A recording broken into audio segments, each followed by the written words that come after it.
Bismillahirrahmanirrahim. Tanam pinang rapat-rapat agar puyuh tak dapat lompat. Jawablah salam saya dengan semangat jikalau Anda umat Nabi Muhammad. Bismillahirrahmanirrahim. Assalamualaikum warahmatullahi wabarakatuh. Alhamdulillah rabbil alamin. Wassalatu wassalamu ala asyrafil anbiya'i wal mursalin wa ala alihi ajmain amma ba'du. Puji syukur kehadirat Allah Subhanahu wa taala yang mana pada kesempatan yang berbahagia ini kita masih diberikan kesehatan dan kesempatan kepada saya untuk memaparkan materi saya dan PowerPoint saya yang berjudul yaitu Hukum Pernikahan yang diampu oleh Bapak Dr. Muhammad Yusuf. Langsung ke slide selanjutnya. Langsung ke pengertian hukum pernikahan. Hukum pernikahan adalah sekumpulan kaidah yang mengatur hubungan antara pria dan wanita dalam ikatan perkawinan yang sah beserta hak, kewajiban, dan konsekuensi hukumnya. Jadi perlu kita ketahui di hukum pernikahan ini yaitu mengatur antara hubungan para lelaki dan perempuan untuk menuju ke pernikahan yang sah, baik itu menurut haknya dan kewajibannya dan konsekuensi hukum yang telah ditentukan agama dan negara.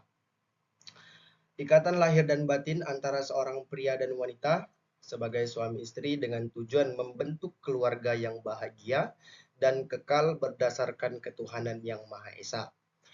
Jadi di sini disebutkan bahwa seorang pria dan wanita itu menjalani pernikahan yaitu dengan tujuan untuk memperoleh keluarga yang bahagia, sakinah, mawaddah, dan warahmah, dan menjadikan keluarga yang rukun sesuai dengan sunnah Rasulullah Sallallahu Alaihi Wasallam. Oke, lanjut. Jadi ada dasar-dasar hukum di Indonesia yaitu di Undang-Undang Nomor 1 Tahun 1974 yaitu menjadi pilar regulasi nasional utama yang masyarakat keabsahannya pernikahan berdasarkan hukum agama masing-masing dan wajib dicatat negara. Jadi pernikahan ini perlu diketahui oleh negara dan sah di mata negara dan juga yang pastinya harus sah di hukum agama. Yang kedua selanjutnya yaitu amandemen penting yang menyertakan batas usia minimal pernikahan bagi pria dan wanita menjadi 19 tahun guna mencegah pernikahan dini. Dan para pemerintah juga telah memberikan batasan usia yaitu minimal 19 tahun untuk kepada calon mempelai pria dan wanita untuk mencegah pernikahan dini terjadi di usia muda. Selanjutnya yaitu instruksi Presiden yang menjadi pedoman substantif bagi pengadilan agama dalam memutuskan perkara perkawinan waris dan hibah umat Islam. Hukum syariat dan adat istiadat menjadi sandaran esensial keabsahan bitiniah dan proses kultural pernikahan di berbagai negara Indonesia. Jadi hukum syariat dan adat itu tergantung dari adat masing-masing daerah. Yang penting yaitu masih dikontrol dalam sesuai dengan hukum agama dan hukum negara Indonesia.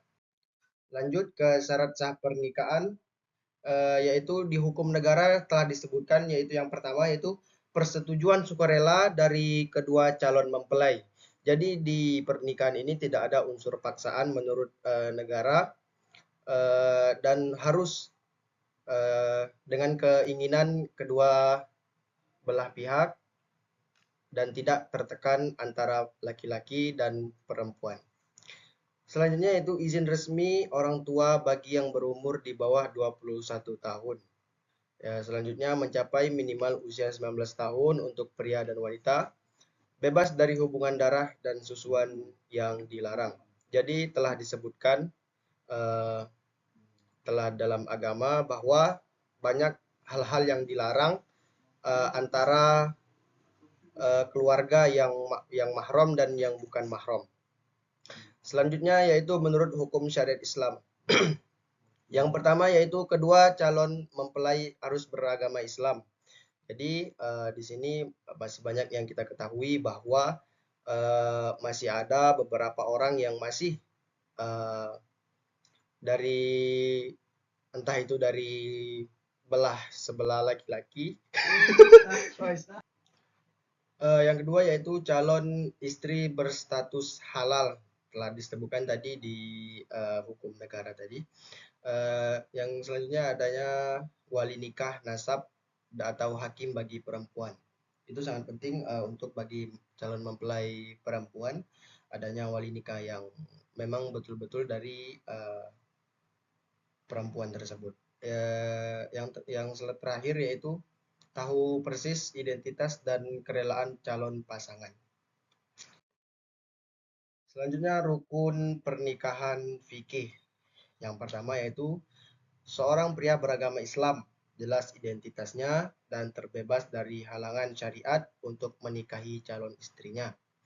Yang kedua yaitu seorang wanita yang tidak terikat ikatan pernikahan lain, bukan mahram dan bersedia dinikahi. Jadi calon istri yang akan menikah harus terlepas dari ikatan lain dalam kurung belum menikah. Selanjutnya yaitu wali nikah. Wali nikah dari pihak wanita atau ayah kandung atau pengganti yang sah yang memiliki hak untuk menikahkan calon mempelai perempuan tersebut.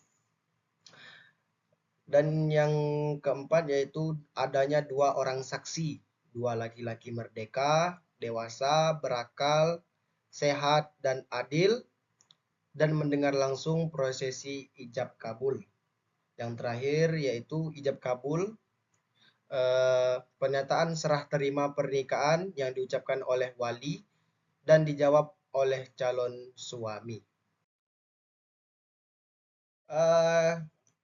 Selanjutnya yaitu fungsi utama pernikahan. Yang pertama yaitu menyediakan wadah yang sah dan bermartabat dalam menyalurkan kebutuhan biologis manusia serta melanjutkan keturunan secara mulia.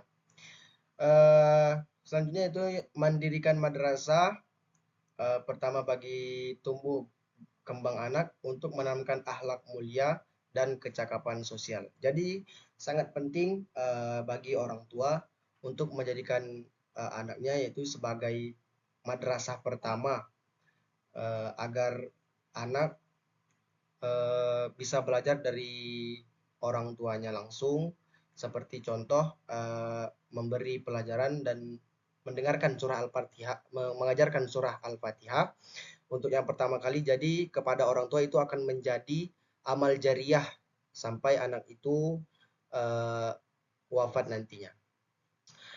Selanjutnya yaitu memberikan benteng pertahanan sosial, menjaga kehormatan diri dari perbuatan asusila, serta melindungi hak-hak hukum seluruh anggota keluarga.